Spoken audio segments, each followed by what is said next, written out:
Дұрыс тамақтану ұзақ өмір сүруді және жүрек пен қан тамырларының сау болуын қамтамасыз етуде маңызды рөл атқарады. Сондықтан өз денсаулығына қамқорлық жасайтындардың диетасына қандай тағамдарды қосу керектігін білу маңызды. Бұл бейнеде біз сіз үшін диетаны шектейтін ең зиянды 4 тағамды жинадық. Ал бейненің екінші жартысында жүрек денсаулығына пайдалы әсер ететін ең пайдалы тағамдар туралы айтатын боламыз. Видеоны соңына дейін көріңіз. Бұл өте пайдалы және қызықты болады. Достар, жаңа видеоларды жіберіп алмау үшін міндетті түрде менің каналыма жазылыңыз және қоңыраушаны басуды ұмытпаңыз. Біздің бірінші жауымыз қаныққан май. Қаныққан майларға бай тағамдар ол қызыл ет, толық майлы сүт өнімдері, кілегей, май және фастфуд қуырылған тағамдар жүрек денсаулығына теріс әсер етуі мүмкін. Қаныққан майлар қандағы жаман холестерин деңгейін жоғарылатуы мүмкін. Бұл қан ұйғыштары мен атеросклероз қаупін арттырады. Өңделген ірімшік қаныққан майларға бай тағамдарды ауыстырады. Қанықпаған майлардың көздеріне балық, жаңғақтар және өсімдік майлары сияқты тағамдар жатады. Шектеу керек екінші өнім қант және қант қосылған тағамдар. Тәттілерді, газдалған сусындарды, тәтті таңғы ас пен тәтті тағамдарды жиі қолдану семіздікке, қант диабетіне және қан қысымының жоғарылауына әкеледі. Жүрек денсаулығына да кері әсер етеді. Қантты тұтынған кезде қандағы қант деңгейі күрт көтеріледі. Бұл қабыну процестерінің дамуына және қан тамырларының қабырғаларының бұзылуына ықпал етуі мүмкін. Қант қосылған тағамдарды тұтынуды шектеу, жаңа піскен жемістер сияқты табиғи тәттілермен алмастыруды қамтиды. Әрі қарай жүрейік. Келесі өнім тұздылығы жоғары өнімдер. Тұзды шамадан тыс тұтыну қан қысымын жоғарылатып, жүрек ауруына шалдығу қаупін тудыруы мүмкін. Көптеген өңделген тағамдар, консервілер, жеңіл тағамдар және фастфудтар көп мөлшерде қосылған тұзды қамтиды. Тұзды тұтынуды азайту үшін көп мөлшерде тұз қосылған өңделген тағамдарды, дайын тағамдарды және жеңіл тағамдарды тұтынуды шектеу ұсынылады. Оның орнына дәмді қосу үшін табиғи дәмдеуіштер мен шөптерді пайдаланып, үйде дайындалуы мүмкін жоғары тағамдарға артықшылық беру керек. Төртінші өнім транс майлары.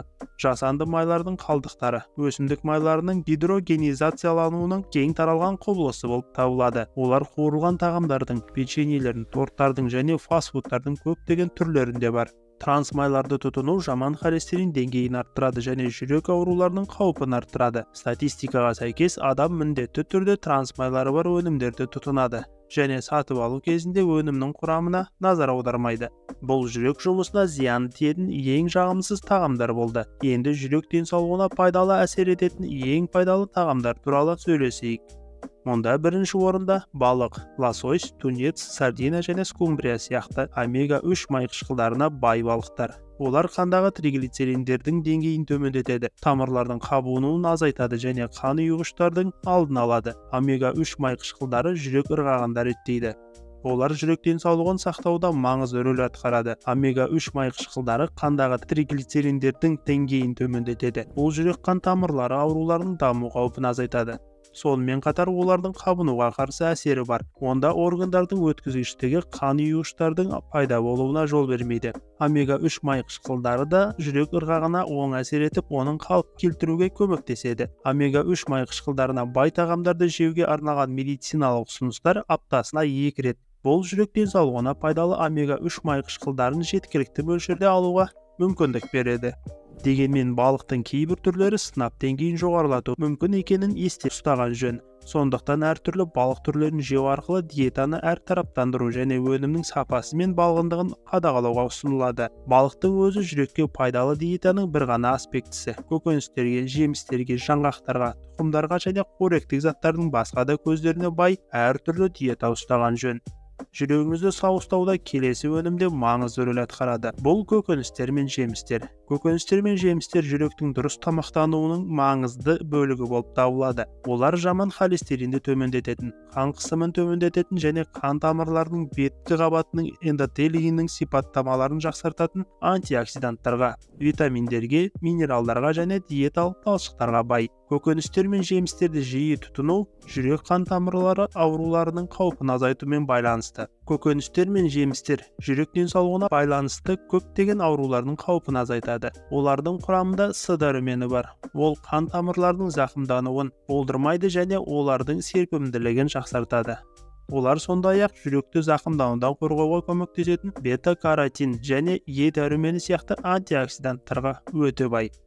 Бос радикалсыз көкөністер мен жемістерді тұтынудың артықшылықтарының бірі олар холестерин деңгейін төмендетуге бейімділігі болып табылады. Көкөністер мен жемістерде кездесетін диеталық талшықтар тоқышек холестеринмен байланысады және оны денеден шығаруға әкеледі. Қызылбұрыш, брокколи, сәбіз, жидектер және цитрус жемістері сияқты түрлі түсті көкөністер мен жемістер денсаулыққа пайдалы.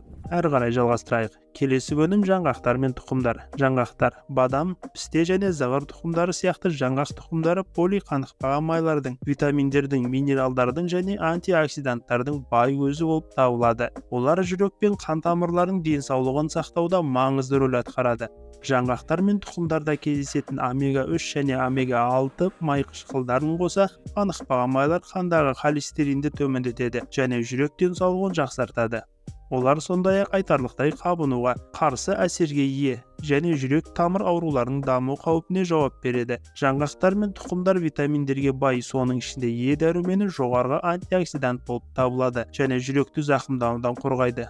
Сондай-ақ олардың құрамында қалыпты жүрек соғу жылдамдығына және қан қысымына әсер ететін магний мен калий сияқты минералдар бар. Ал жаңғақтар мен тұқымдарды салаттарға, йогурттарға, пісірілген тағамдарға қосуға немесе өздігінен жеңіл тағам ретінде жеуге болады. Соңғы нүкте жасыл шай. Жасыл шай антиоксиданттардың, соның ішінде катехиндердің көзі болып табылады. Оның жүрек денсаулығына пайдалы қасиеттері бар және жүрек тамыр ауруларының алдын алуға көмектеседі. Жасыл шайдың құрамында катехиндер холестерин деңгейін төмендетеді.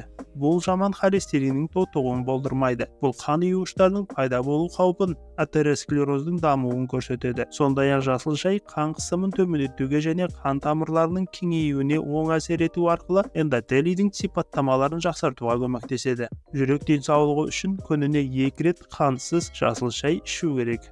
4 пайдалы тағамды білу диетаны жоспарлау кезінде саналы таңдау жасауға көмектеседі және жүрегіңіздің денсаулығын сақтайды. Есіңізде болсын, дұрыс тамақтану жүрек қан тамырлары ауруларының алдын алу, ұзақ және салауатты өмір сүруге апаратын жол болып табылады. Сіздің артыңызда бай тәжірибе мен білім бар екенін білеміз. Сондықтан бүгін біз айтқан өнімдердің артықшылықтары туралы пікірлеріңізді қалдырудан және өз пікіріңізбен бөлісуден тартынбаңыз. Біз сіздің пікірлеріңізбен берген бағаңызды тыңдауға қуаныштымыз. Сау болыңыз. Көптеген жылдар бойы белсенді болу үшін денсаулығыңызды қалай күту керектігі туралы айтатын арнаға жазылып, дене сырын бізбен бірге ашыңыз.